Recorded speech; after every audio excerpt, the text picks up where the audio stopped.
There are some studies that suggest, for example, that being without a close friend, being lonely, is as bad for your health as smoking 15 cigarettes a day.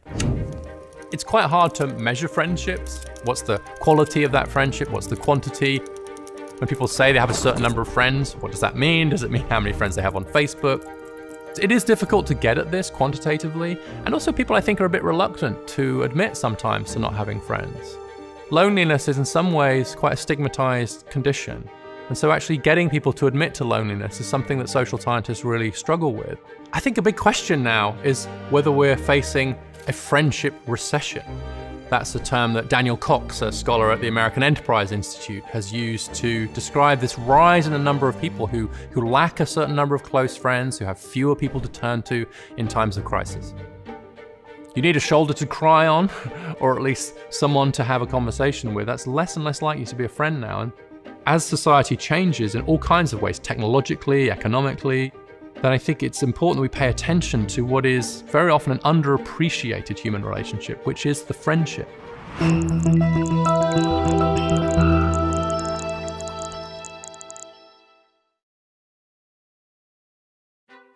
Friendships come in all shapes and sizes and are also formed in very different ways and in very different places.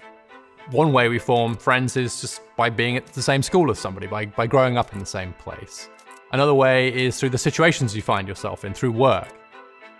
There are also friends that you form through activities that are chosen, so through a voluntary activity or a sport, athletics. The fourth is online friendships. Those are friendships that are formed through a screen or over the internet in one kind or another without necessarily ever physically meeting that person. Across human history, there's always been a tribal size, I think, to friendship groups, which is somewhere in the teens, say between 12 and 15, perhaps, is a reasonable number to think about. And then there are close friends.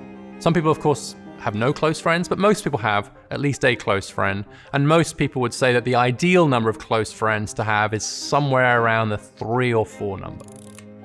Friendship was something that the ancient philosophers used to take very seriously. If you go back to Aristotle, for example, in some ways seen as the ideal relationship. And one of the reasons why friendship is, I think, so important and so idealized is because it's a relationship of genuine and radical equality, and one in which you're not in the friendship in order to get something out of it for yourself. There's no sense of dependency, there's no sense of exchange. It's not a transactional relationship in any way.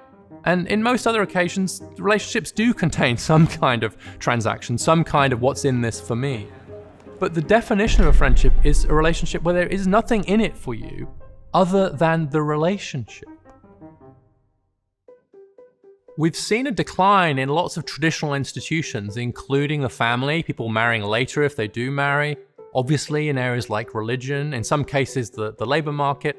And so what that means is there's more of a need for people to have social relationships, connections outside of those institutions. That's where friends are hugely important. But during the same period, we've seen a real decline in the number of people who say that they have a number of close friends. There are a number of factors that could be getting in the way of forming friendships, particularly in 21st century US. Number one is geographical mobility, people moving away from their homes, moving to big cities or career opportunities, which necessarily stretches their friendship network. Parents are spending quite a bit more time on parenting, on looking after their kids, which squeezes out the time that they might have had for friendships before.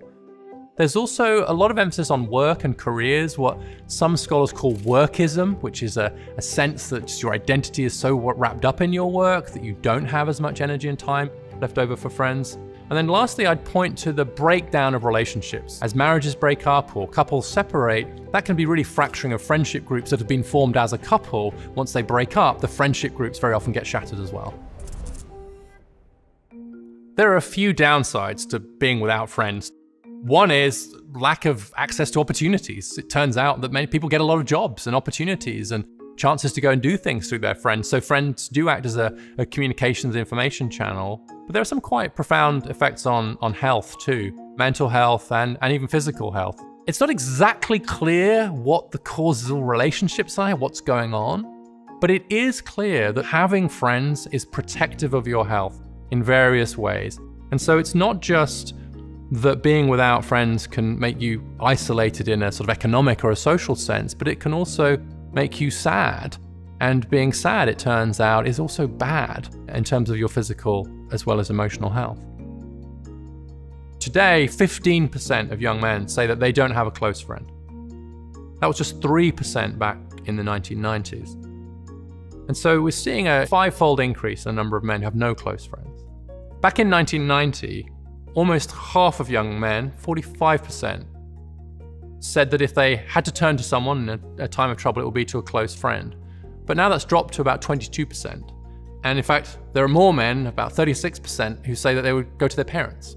And so that's quite a radical transformation in the social networks that we've seen, particularly of young men. The pandemic has been a sort of stress test for our friendship networks.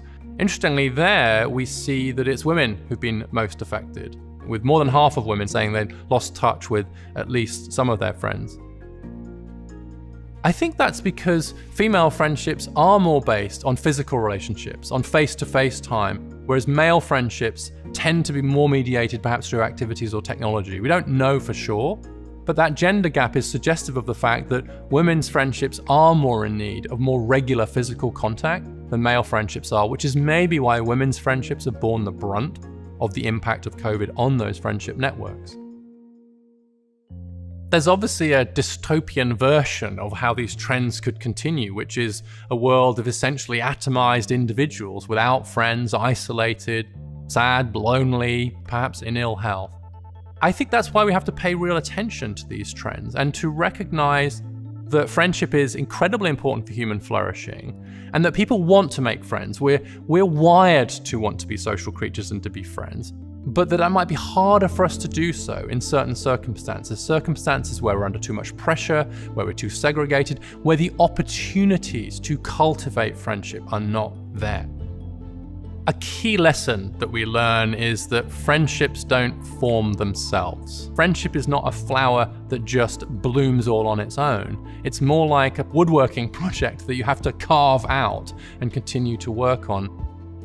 One of the necessary steps to making a friend is to admitting that you want to make a friend, to being open to that.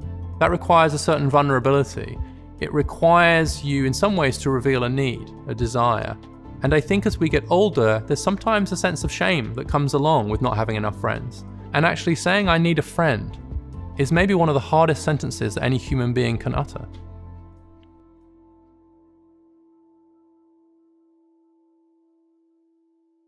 Get smarter, faster with videos from the world's biggest thinkers. And to learn even more from the world's biggest thinkers, get Big Think Plus for your business.